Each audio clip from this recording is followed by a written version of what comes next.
भारत कोई धर्मशाला नहीं जिसे जब मर्जी हो यहां आ जाए। जी हां, ऐसा मैं नहीं कह रहा हूं, ऐसा कहना है भारत के सर्वोच्च न्यायालय यानी सुप्रीम कोर्ट का। और ऐसा सुप्रीम कोर्ट ने इसलिए कहा है क्योंकि एक श्रीलंकन व्यक्ति द्वारा सुप्रीम कोर्ट में एक पिटीशन दायर की गई थी जिसमें उसने कहा था कि उसकी सजा पूरी हो गई है और अब वो भारत में ही रहना चाहता है क्योंकि उसके नेटिव देश यानी श्रीलंका में उसकी जान को खतरा है। मामला क्या है समझना होगा। 2015 में एक श्रीलंकन नेशनल को भारत की एजेंसीज पकड़ती हैं और उस पर आरोप लगता है कि वो बैंड संगठन, प्रतिबंधित संगठन एलटीटीई के साथ काम करता है।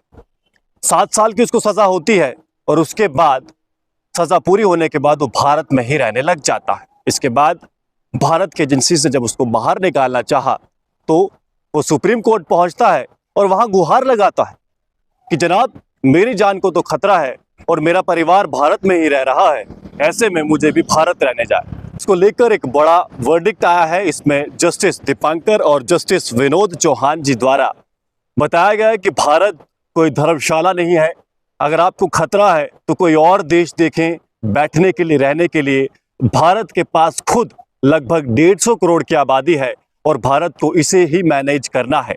हम पहले ही संघर्ष कर रहे हैं इस आबादी को मैनेज करने में और ऐसे में भारत कोई धर्मशाला नहीं है कि जिसको मर्जी आए और भारत में रहने लग जाए। साथ में मैं आपको ये भी बता दूं कि ये वर्डिक्ट इसलिए भी महत्वपूर्ण हो जाता है क्योंकि मिनिस्ट्री ऑफ होम अफेयर्स द्वारा भी इस समय एक बड़ा ऑर्डर दिया गया था जिसमें 30 दिन के अंदर जितने भी सस्पेक्टेड इलीगल इमिग्रेंट्स हैं, चाहे वो बांग्लादेश से हैं या फिर म्यांमार से, इन सबको भी पहचानने की बात की गई है। हर जिले में एक डिपोटेशन सेंटर बनाने की बात की गई है या फिर उसके साथ साथ एक टास्क फोर्स बनाने को लेकर कहा गया है। और ये ऑर्डर सभी राज्यों को, जिसमें यूटीज हैं या फिर स्टेट्स हैं, उसके साथ साथ बीएसएफ को भी ऑर्डर दिया गया है कि इसको इम्प्लीमेंट करे और आसाम राइफल को भी। तो महत्वपूर्ण ऑर्डर है।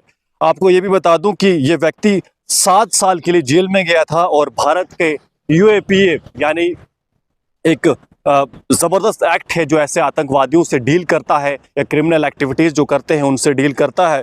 और इसी संबंध में बड़ा एक्शन या फिर वर्डिक्ट हम कहें सुप्रीम कोर्ट द्वारा दिया गया है। ये वर्डिक्ट आने वाले भविष्य में भी काफी काम आने वाला है क्योंकि लगातार जो ये इलीगल इमिग्रेंट्स होते हैं सुप्रीम कोर्ट की और भारत की डेमोक्रेसी का सहारा लेते हैं, भारत में रहने के लिए इलीगली आते हैं और भारत की डेमोक्रेसी की, भारत की इकोनॉमी का मजा उठाते। फिलहाल ऐसे लेटेस्ट अपडेट के लिए जुड़ रहे हैं जो कि दर्शन के साथ। मैं हूं विक्रम सिंह ठाकुर। धन्यवाद।